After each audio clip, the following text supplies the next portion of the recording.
Is this the jungle?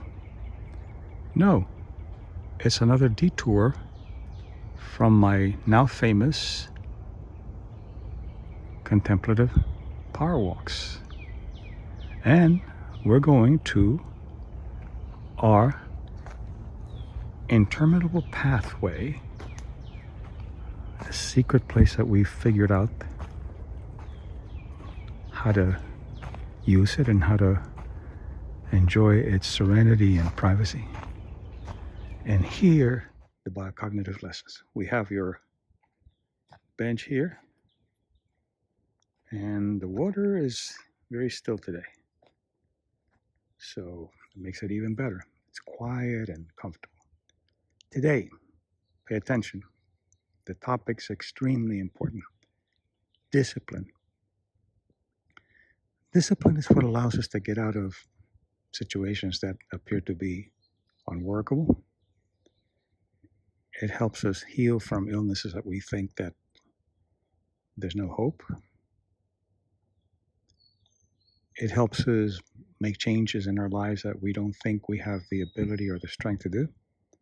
So discipline is at the core of change.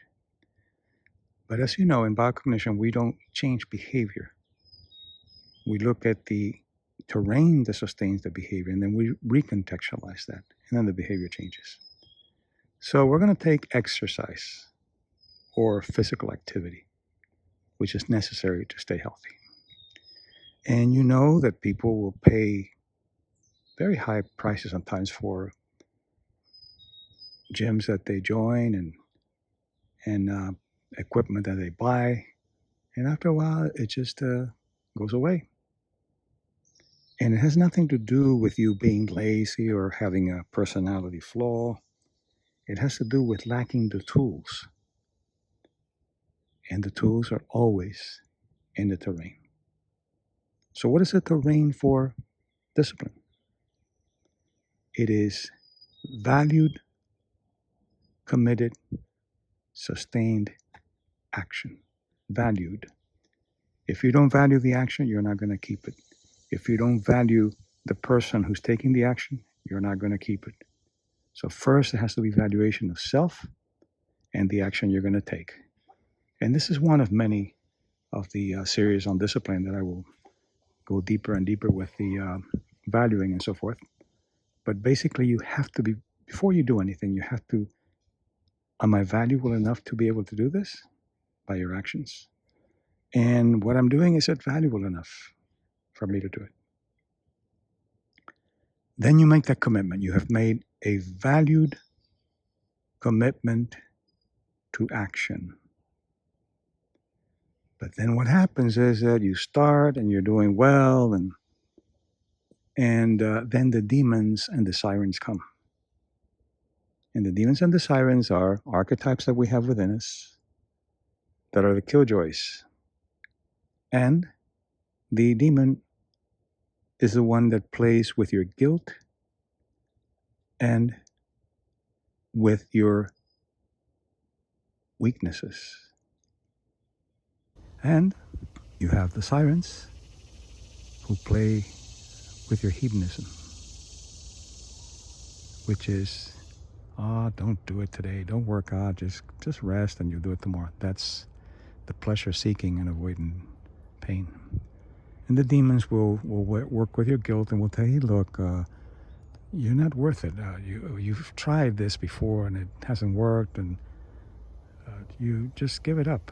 You're just not something for you, for other people, but not for you. That's going to come over and over again, and you have to deal with them. The sirens, you ignore them, completely ignore them, like Ulysses, his sailors. They put wax in their ears. And the demons, you look for evidence to contradict what they're saying. So you say, for example, you're not going to do it, you're weak. Look at memories when you were strong and committed, bring them up, embody them, and then the secret is that you have to take action. You don't sit, you take action. Action is the magic word. And as you do this, you're doing it not for the value of the goal. That's another mistake. It's for the value of the action and for the value of the person who is taking the action. So it's very important to see that discipline with exercise, you first value yourself, then you value the action that you're going to take, the exercise you're going to take, and then you make that valued commitment for sustainable action. If you break the commitment, don't beat yourself up. That's what the demons want. That's what the sirens want. Didn't do it today, tomorrow. And then tomorrow, it's an unquestionable action. Action, action, action is really the key here. Movement is the key. If you try to think it through, you're done. So, remember, there'll be more of this, but the terrain for discipline, which can be cultivated by anyone, is valued, committed, sustained action. So find something you want to do, develop the discipline, and make it as pleasant as you can. If you're going to work out, do the workouts that work for you, that are pleasant for you. Don't do things that are unpleasant for you. There are many ways of getting in shape. There are many ways of keeping trim and losing weight and all that. Find one that fits for you and then stick with it. Don't try to do it with anybody, because then you're committed to that person's way of doing things. They may want to do it, they may not. Do it on your own. This is a private process. Or do it with a partner that's committed.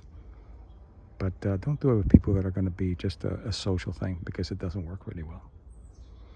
All right, so discipline. Value yourself and the action that you're going to take. And then blind commitment. Totally impervious to the demons and the sirens that will go away once they can't get their way. Enjoy. Discipline.